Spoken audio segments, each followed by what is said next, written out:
Thank you for pressing play. The content you're about to hear is all produced by The Coffee Show, a weekly radio program. Welcome to The Coffee Show world of content. That guy over there is Randy. Hi, and he's Keith. Hi. The Coffee Show is a weekly radio program of extemporaneous comedy and great music that we have been doing for a very long time. Since 1992, even. Before our voices changed, all the rest of our worlds changed. Keith, I'll tell you what hasn't changed, and that's that the whole time we've been on KGLT, which, if you're not familiar with it, is a non-commercial radio station. So as part of it, you won't hear advertisements, but you may hear us reference specific underwriters on the show. That's right. They do the good work supporting that great nonprofit venture. You will hear us also reference the songs that were played on this week's show, but because of copyright issues, we will not be able to play those songs for you. Yeah, we cut out all that content so you can focus on what's important, and that's, of course, our inane chatter. Without further ado, please enjoy this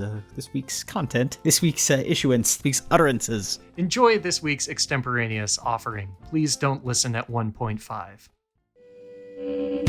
Not for the weak, not for the meek, for the men in fedora hats. Randy and Keith, Wednesdays at 3, tune it in KGLT. Coffee show fans apply. Coffee show fans inside.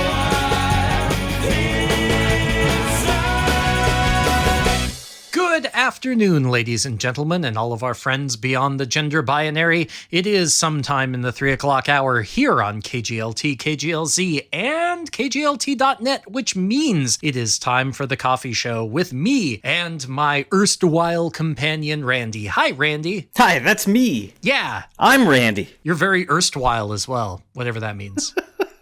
You know, it's just break it down into the two parts, right? Erst and while. You know what a while is. And nobody knows what erst is, so don't use that phrase anymore. I thought it was erstwa and isle that came from the two. Well, I know what aisle is. That's the part between rows of seats on an airplane or in a theater. No, it's the place you get abandoned on when your shipwreck washes ashore. Oh, yes. And then erstwa is the boat, the HMS Erstwa that you were on. So it means that you got stranded. I'm going to sue that maritime company as soon as I get off this island. Thankfully, I can broadcast. Keith, would you arrange help to be sent for me? Yeah, no. Come on, man. Oh, yeah, no. I mean, I will. I'm Googling how to right now.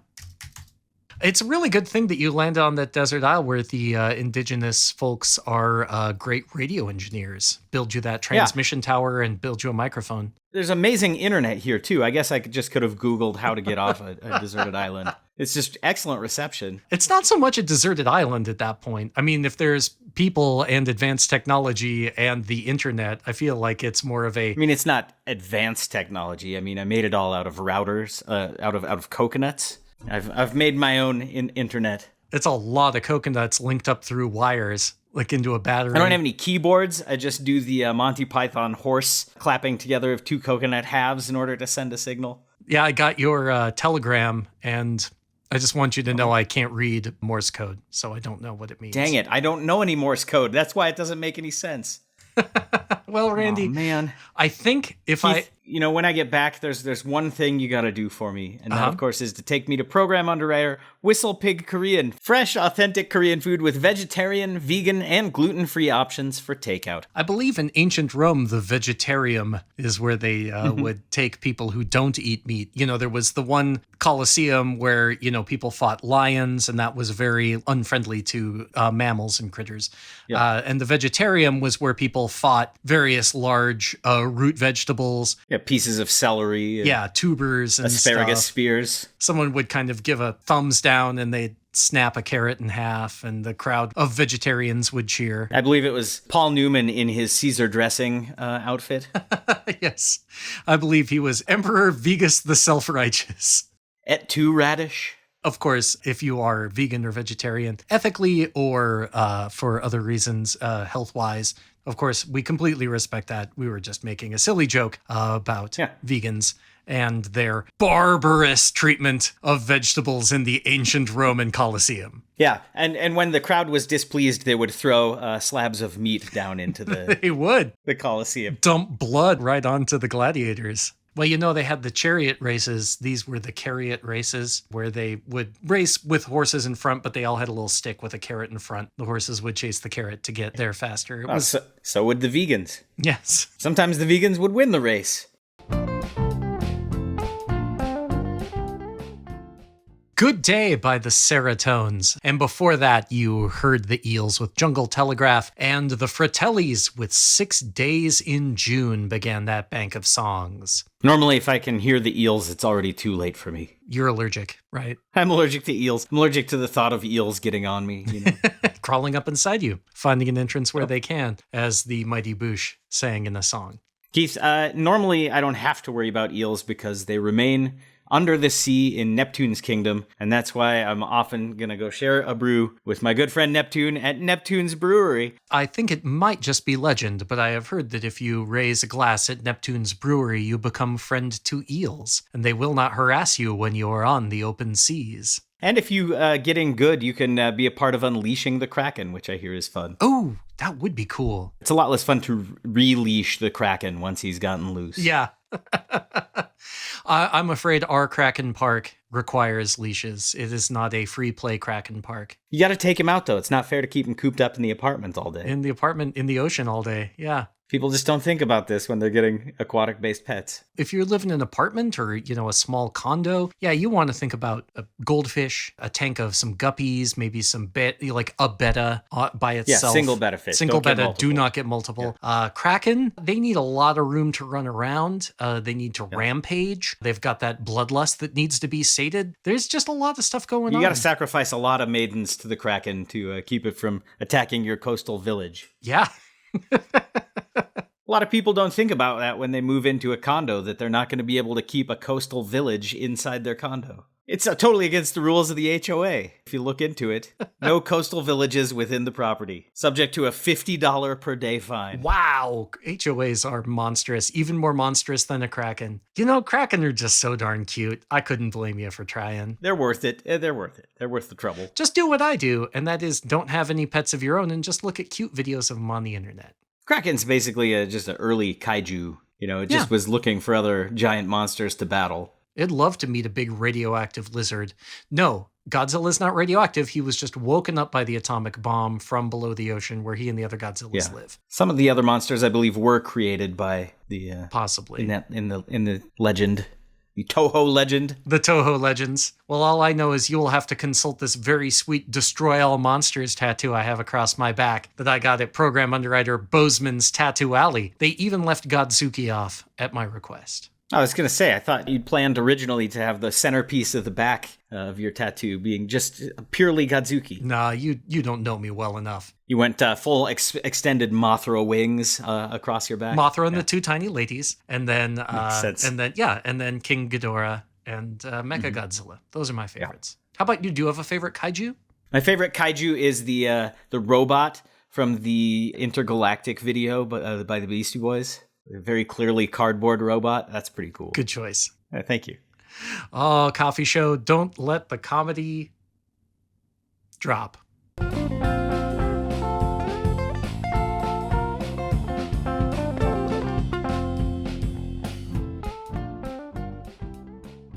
One of my favorite songs of all time, Everybody Here Hates You by Courtney Barnett, a song for all of us locked up in anxiety spirals. We started that batch of songs with They Might Be Giants and their song Another First Kiss. After that, Fountains of Wayne with a song about a train, a Acela. And after that, you heard David Wax Museum with a song Guest House from their album of the same name. Randy, it's midsummer. I assume you have already lit your Wicker Man on fire in order to assure a good harvest. What else are you going to do with a Wicker Man? Keep it around? I mean, it just gathers dust like all the other wicker. Yeah. Did you get yours at Pier 1 like a lot of the cheap cultists do, or did you make your own? No, we have a local wicker supplier. Oh. It's cool because they give you, with purchase of any Wicker Man, you get a free supply of bees. That's really good. Do you have an apiary to keep them in, or are they just kind of free roaming around your house? No, they just give them to you in a bag like goldfish, like when you get goldfish at the pet store. You got to hurry and get those bees home to wherever you're going to keep them. because they're not going to last long in there. Bag starts filling with honey, it's all over. So you don't have a hive or anything. You just do you let them go? Yeah, we just let them go. I assume they're going to fly back to their hive at the Wicker place. Oh, they're homing bees. I mean, most bees are, right? They know they know where they are and how to get where they were. Yeah, it's true. The minute you let them go, they don't fly into your hive. They just go back. What a racket. I let them go. They look at me with this look that's like, thanks a lot, jerk. And then they fly off over the horizon. Enjoy your Wicker Man. I assume toward the horizon. You can't see a bee when it's on the horizon. No. It's way too small. Vanishes over the horizon very easily because it vanishes way before. To me, the horizon for a bee is like 20 feet away, and then he's gone. And I see that you haven't burned last year's Wicker Man. Are you going to burn them both this year? What's going on? 3 years ago, we burned one halfway. And so what we're doing is we're sort of stacking them,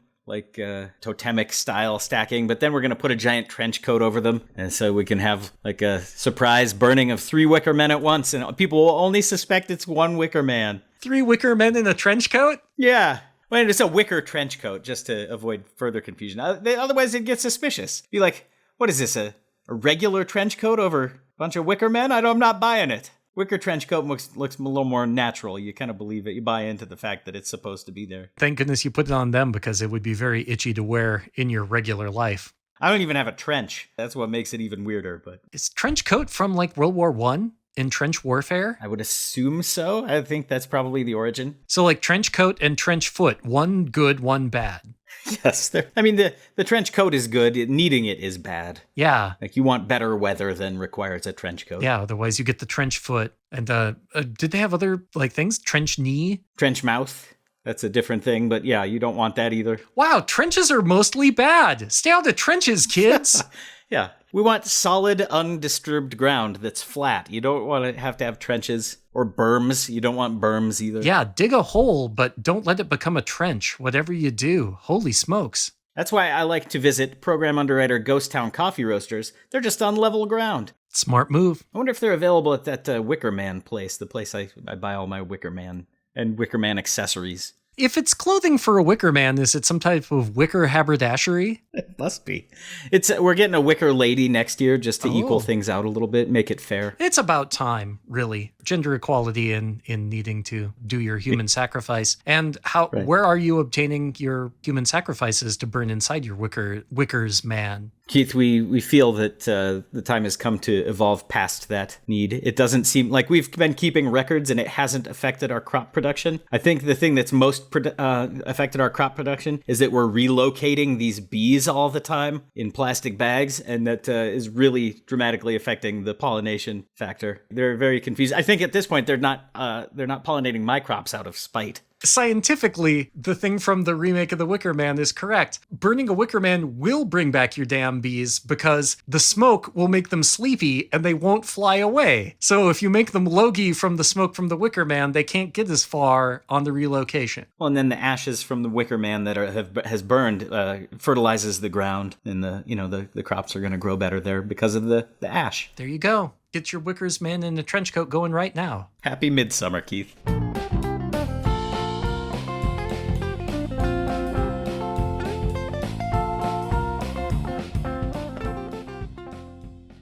That's a group from the United Kingdom called Young Fathers. You heard the song Rice. Started that batch of songs off with Nowhere by The Regrets from their most recent record, and you also heard Portugal the Man featuring Weird Al Yankovic on their song Who's Gonna Stop Me? Strong Serious Al vibes on that particular song. So strong. So strong. Más fuerte.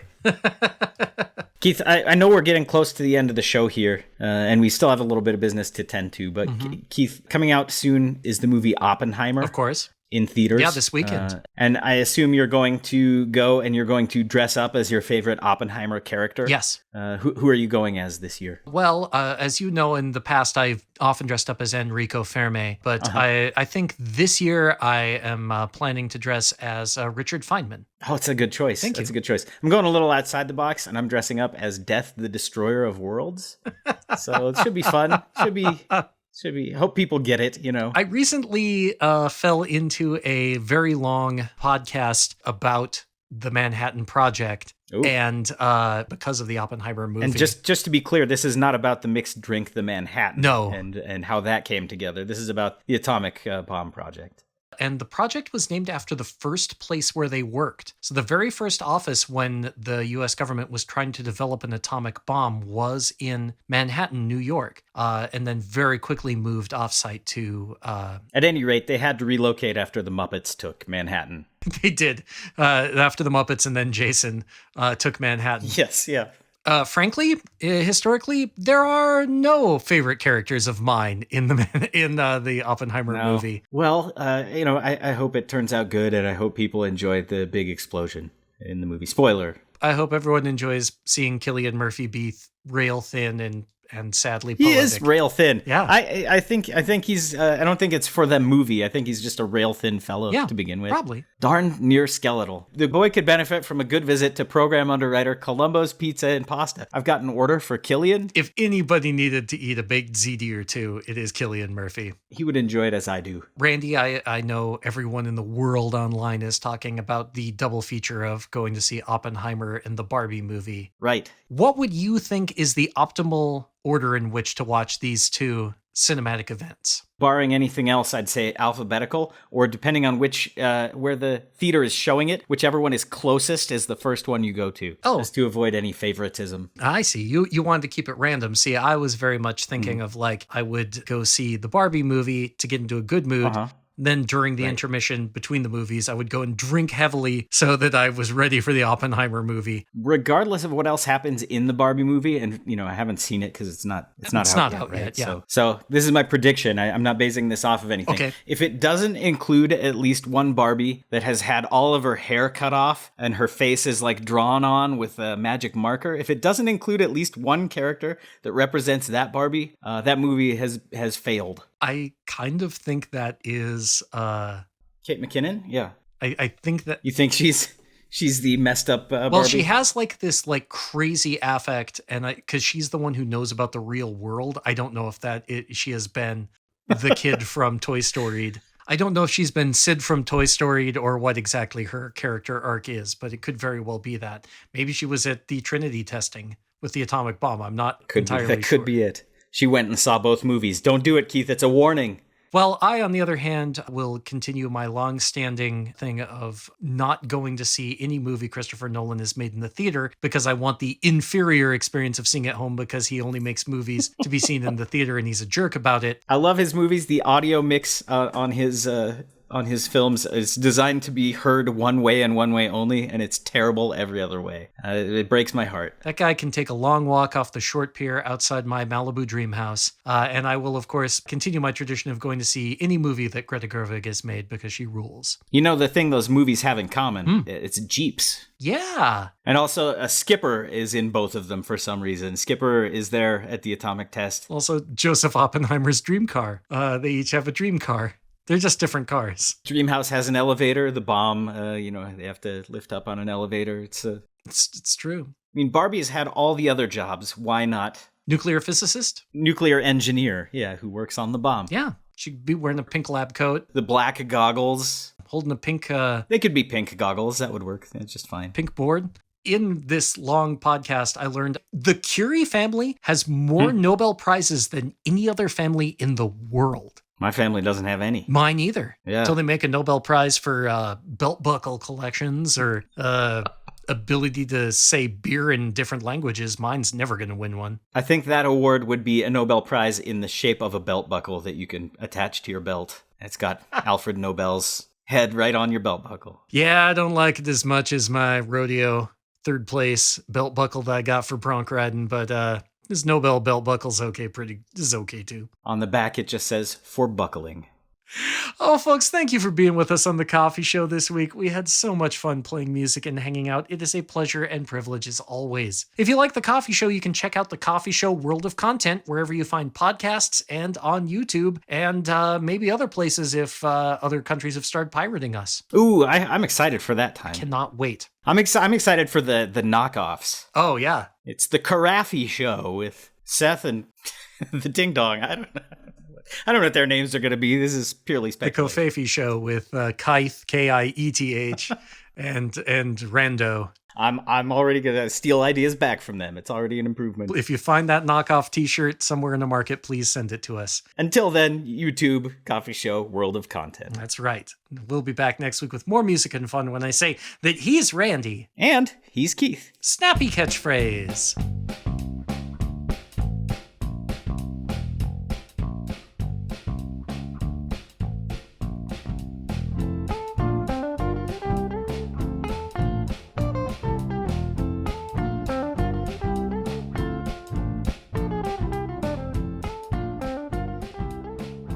Thank you so much for listening to this week's episode of the Coffee Show World of Content. We want to say a very quick thanks to our good friend Jake Monin for our theme song, and let you know that all the incidental music in between is from our friends in the band The Ornery Jacks. Thank you so much to them for writing such great music. You can find all of their tunes and more on the internet. You know how to do that, but we've provided some links in the text description as well for you. Yes, and I like subscribe notification. I rang bell and left review and comment. You sound like the Hunchback. Well, this is my sanctuary, and also I have a constant ringing in my ears, so fair enough.